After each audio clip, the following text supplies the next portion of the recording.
What's up, everybody? It's Man with Low Moral Fiber here. My name's Luke, and in this video we're going to be taking another look at the Gub as a part of my Does It Suck series.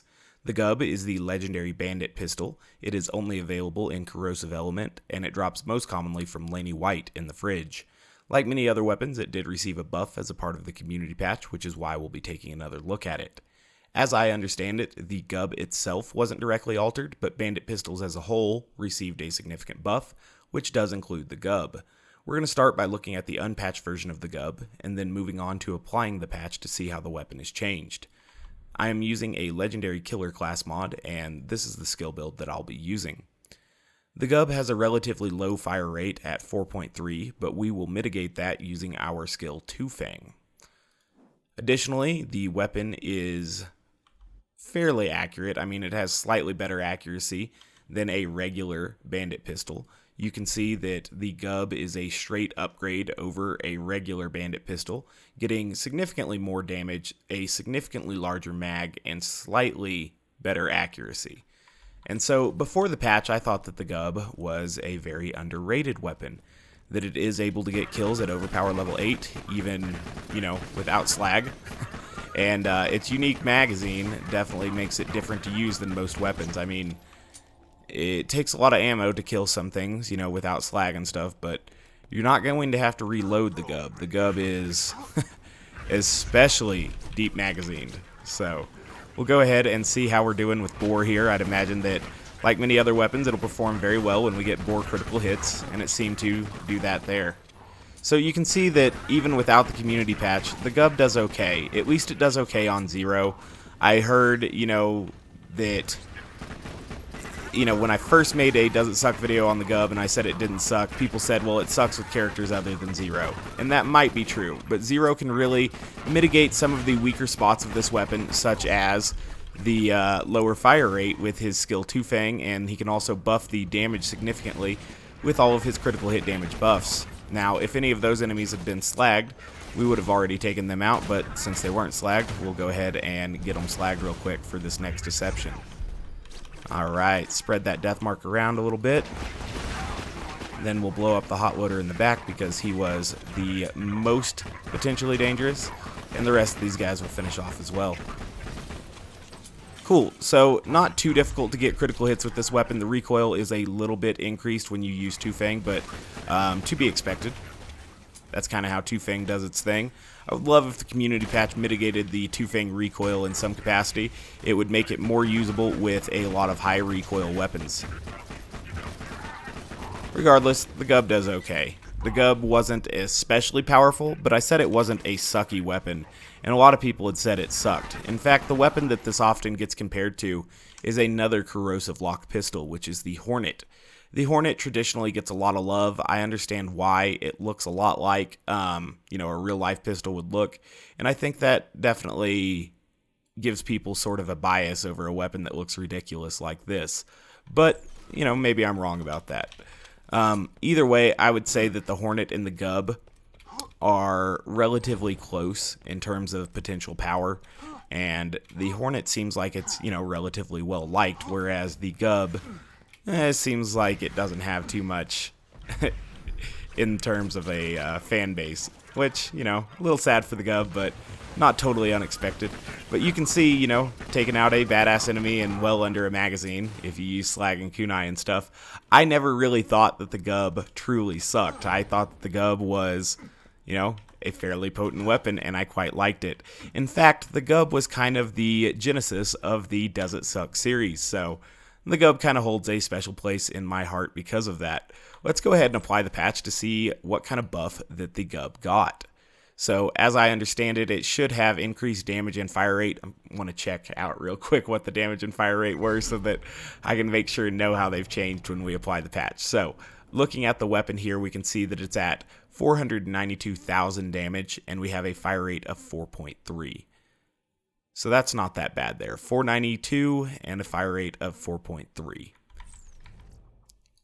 So let's quit out and apply the patch and see if it's doing more than that now. So the patch has been applied. Let's go back in. It doesn't look like the skin on the Gub has changed at all.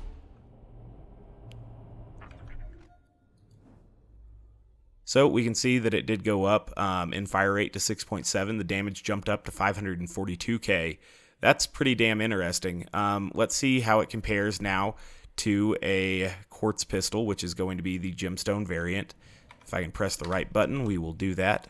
So yeah, it still is outpacing the Quartz version, and I assume that the Quartz version also got a boost because, you know, it's a gemstone weapon, and they should have been boosted. So let's take a look at how the Gub performs now that it's, you know, damage and everything else, or damage and fire rate has been increased. This should just be like the Gub was beforehand, but more potent. There hasn't been like any crazy changes to it. It just got more damage and fire rate. That can only help the weapon, I would assume. So let's go ahead and take a look at how that will perform here. Yeah, so its fire rate is actually quite nice with Two Fang now, so that works out pretty damn well. Let's go ahead and find some enemies down here. I guess our slag grenade will have a much lower fuse time now, so that will obviously benefit us. Let's go ahead and make sure all of these guys are slagged. Excellent. So this weapon, might be a little bit early to call it, but I'm going to say this weapon doesn't suck, because I knew it didn't suck beforehand, and it definitely doesn't suck now. You can reflect bullets into yourself, it looks like, with a power loader, so that'll be something to watch out for.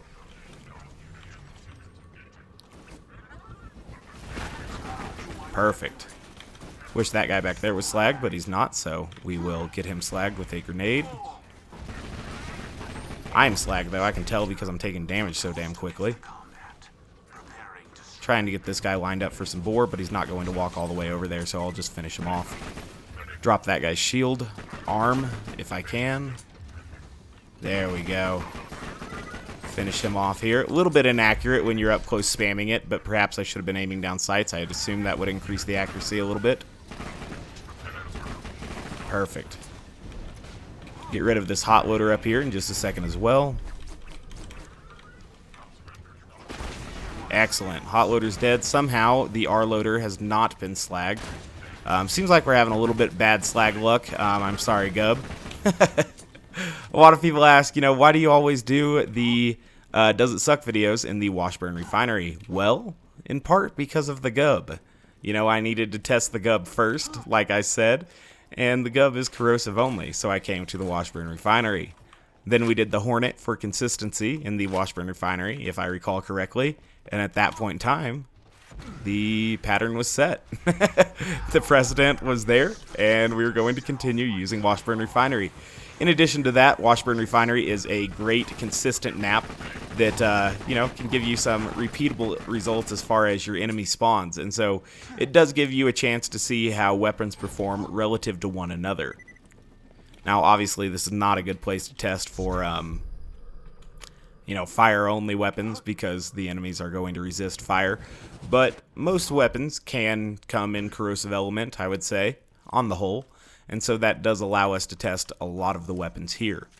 Now, some of the fire-only weapons I think I've tested at the Bloodshot Stronghold, so, you know, we tried. There's no perfect map, I guess. This one does really, really well, though. Got a lot of love for it. Alright, take that guy out there, and we'll move down here.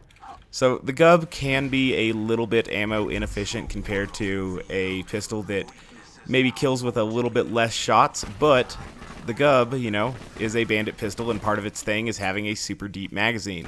And so with that in mind, I don't really mind it too much. It doesn't seem like we should run out of ammo. If we get too low, we'll start picking it up from their corpses and stuff.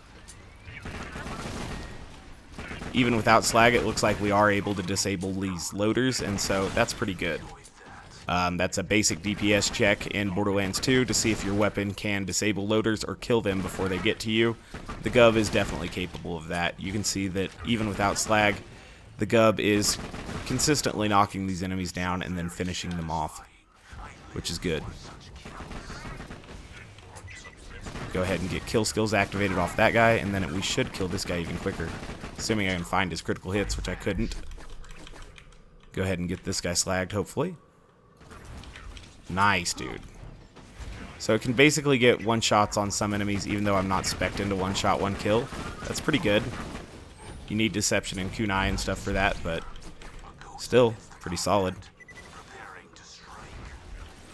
Maybe it's not quite a one-shot, but a two-fang one-shot, you know what I mean? A one-shot if two-fang activates and takes out that little bit of that last little bit of health. That's pretty good. I'll go ahead and throw 2 slag grenades. Why not?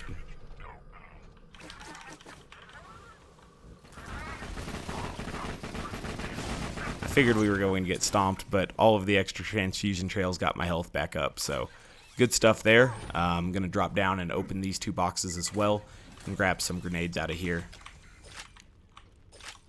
Cool. So now we'll be stocked back up on grenades. We still have pretty close to 400 ammo, or 500 ammo, actually. So that's pretty good. That guy has a rather obnoxious weapon, so we will be knocking that off. Perfect. Already had a hot loader here. Don't need another hot loader. So, good stuff.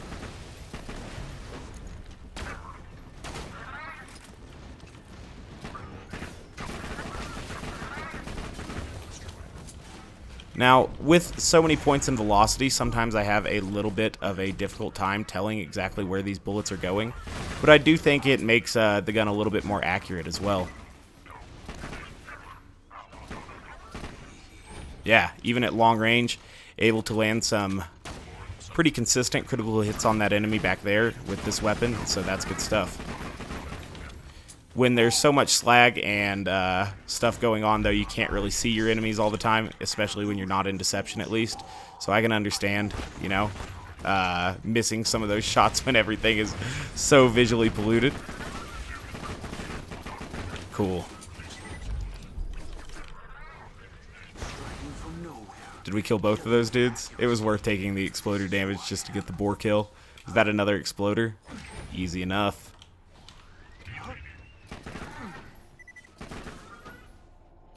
Shoot him in the crotch there through that hole in the fence. There we go. Hole in the railing, I guess. It's not really a fence. What is the difference between a fence and a railing? Is it height? Maybe it's how porous a rail is. A fence, I guess, would be filled in these gaps. A rail is like the skeleton of a fence. Alright. So we're moving forward here, and we'll kill this guy as well. Why not? We don't even need deception. The Gub is damn powerful now. I mean, I thought that the Gub was powerful beforehand. I had heard criticisms of it that other characters other than Zero didn't do as well with it, but, I mean, it does okay. I can't imagine that the gun would be inoperable on Maya, for example.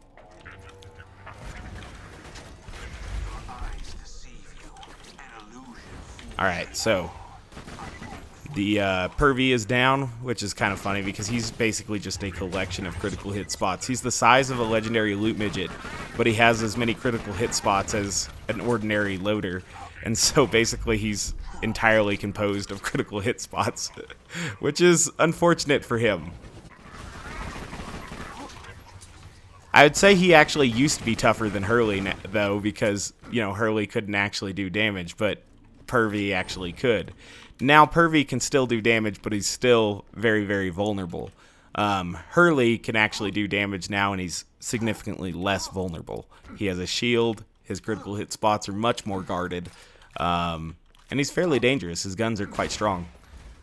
Hurley got a significant buff. Speaking of significant buffs, the Gub's significant buff has worked out very, very nicely. The very long reload speed is almost entirely mitigated by the skill Killer when it is active. Obviously, Killer is a kill skill, and I currently have 10 points in it between my skill build and the class mod. But you can see the reload speed isn't that bad on the Gub, actually, at 2.1.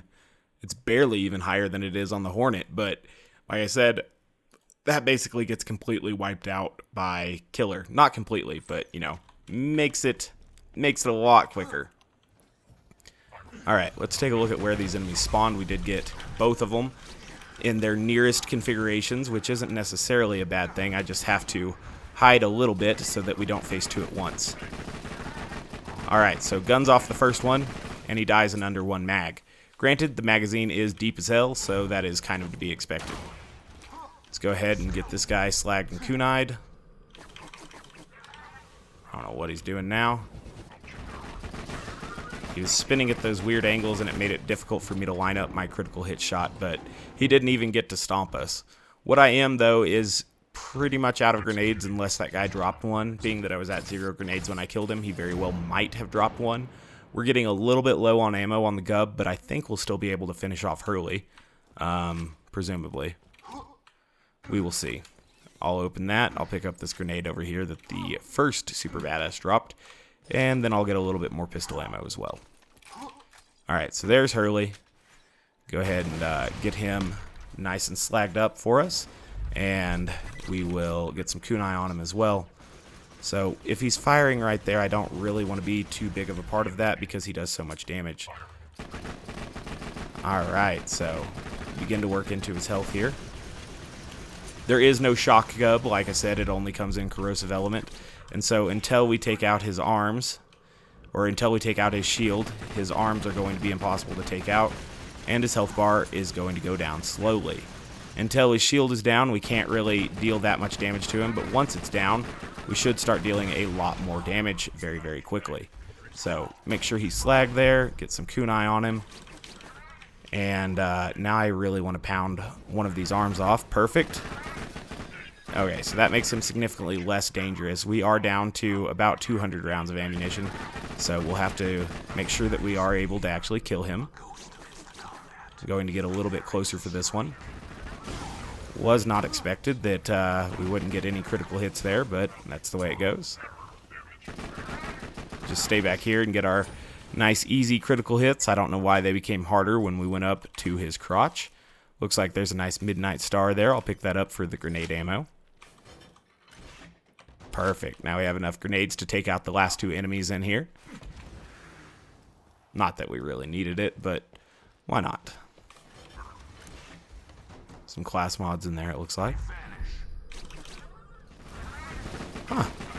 It's weird I got health back, but he wasn't slagged, so that was a little bit interesting. This guy's definitely slagged. I'm going to try to one-shot him here. Okay, so it does require Two-Fang to get the one-shot, but that's quite alright. The gun is still quite powerful. So as always, guys, I do thank you very much for watching. I do appreciate it. The answer to does it suck regarding the Gub? No. I mean, I didn't think the Gub sucked even before its buff with the community patch. So with the community patch, it gets stronger, and I very much like that. I think that that is a pretty cool thing. Now, overall, the Gub is, you know, not Zero's most efficient option. I would say that even as far as pistols go, there are better pistols he could be using. But the Gub was getting, like, at the time, hate from a lot of people saying that, you know, it was a waste of a legendary and everything else when I had first made that first Does It Suck video on it. And so I've always been kind of fond of the Gub like that. You know, it spawned a series for me, and I'm happy to see that it's even more potent now. It's not a especially zany weapon or anything like that. It doesn't have a ton of special features, but I do like the fact that, you know, my alarm's going off there. I apologize for that. I do like the fact that it's a very unique bandit weapon. I like the idea of bandit weaponry in Borderlands. I think that it's kind of cool. And so this is one of my favorite bandit weapons. And I like that quite a bit, you know. It seems to work out pretty well. It could be a little bit more accurate, but in practice, you know, you're able to close the gap. And when you aim down sights, it is more accurate. So, I don't know. Overall, I like the weapon. I think it's pretty cool. It definitely doesn't suck, and the buff that it got is a good buff. You know, it definitely made it more potent, but it didn't take it to the point where it's obsoleting other weapons or, you know, is unfairly powerful. It's definitely not like that. So, one more time, guys, as always, I thank you very much for watching. I do appreciate it. If you haven't yet taken the time to subscribe, please do so. I'd appreciate that. Otherwise, I do hope to catch you next time. Bye, guys.